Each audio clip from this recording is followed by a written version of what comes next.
কুয়াশা কি শুধু আকাশে ভেসে থাকা ধোঁয়া, নাকি এটি যুদ্ধক্ষেত্রে নতুন শক্তি হয়ে উঠতে পারে? কিভাবে প্রকৃতির এই রহস্যময় আড়াল রাশিয়া ও ইউক্রেনের জন্য বিপদ এবং সুযোগ একসাথে তৈরি করছে? উত্তর খুঁজতে হলে আমাদের যেতে হবে ইউক্রেনের ফ্রন্ট লাইনে, যেখানে প্রতিটি ধোঁয়ার আড়াল যুদ্ধের কৌশলকে নতুন মাত্রা দিচ্ছে।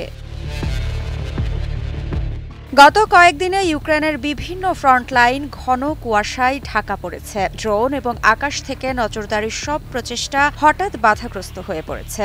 এই কুয়াশা, যা প্রথমে উভয় পক্ষের জন্য বিপদ তৈরি করেছে, কখনো কখনো কৌশলগত সুবিধাও দিচ্ছে। সংবাদ মাধ্যম CNN এর বরাতে জানা যায়, এই ঘন কুয়াশার কারণে ফ্রন্টলাইনে ড্রোন ব্যবহার উল্লেখযোগ্যভাবে কমে গেছে, কিন্তু রাশিয়ান বাহিনী কৌশলগতভাবে এটি কাজে লাগিয়েছে। গত শুক্রবার দক্ষিণ ইউক্রেনে ভভচা নদীর ওপর তারা একটি সেতু স্থাপন করতে সক্ষম হয়েছে। অনানুষ্ঠানিক পর্যবেক্ষণ সাইট ডিপ স্টেট এর তথ্য অনুযায়ী, কুয়াশার আড়াল ব্যবহার করে রুশ সেনারা অন্তত 10টি সাঁজোয়া যান নদী পার করতে সক্ষম হয়েছে।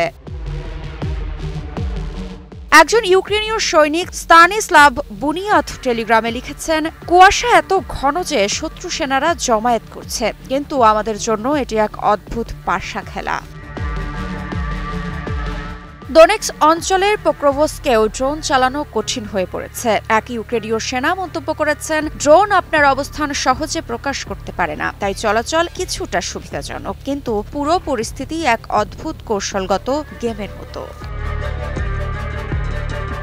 কুয়াশার আড়ালকে ব্যবহার করে ইউক্রেনীয় বাহিনী সাম্প্রতিক দিনগুলোতে পোক্রোভস্কে আকস্মিক হামলা চালিয়েছে, বিশেষ করে রেল লাইন পেরিয়ে। সামরিক বিশ্লেষক ডেভিড অ্যাক্সের মতে, আকাশের নজরদারি কম হওয়ায় যুদ্ধক্ষেত্রে বিভ্রান্তি বৃদ্ধি পেয়েছে। এই পরিস্থিতি রাশিয়ার জন্য যেমন আক্রমণ সহজ করছে, তেমনি ইউক্রেনীয় বাহিনীর জন্য অভিযানে বা অবরুদ্ধ ইউনিট উদ্ধারেও সহায়ক হচ্ছে।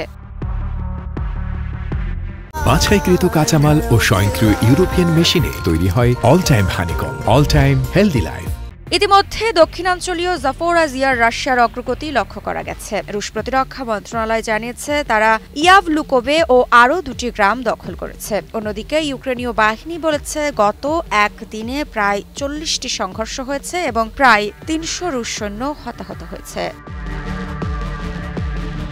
তবে ইউক্রেনের সেনাপ্রধান ওলেক্সান্দ্র সিরস্কি সতর্ক করে বলেছেন, দক্ষিণাঞ্চলের পরিস্থিতি ক্রমশ অবনতি হচ্ছে। সংখ্যায় বেশি হওয়ায় রাশিয়ার বাহিনী 3টি গ্রাম দখল করেছে। জাপোরাজিয়া শহর থেকে মাত্র 90 কিলোমিটার দূরে এবং হুলিয়াইপোলের 10 কিলোমিটারের ভেতরে পৌঁছে গেছে। এখান থেকে নতুন করে বেসামরিক লোকজনকে সরিয়ে নেওয়া হচ্ছে। মৃত্তিকা সিনহা বিশ্বাস, নিউজ 24।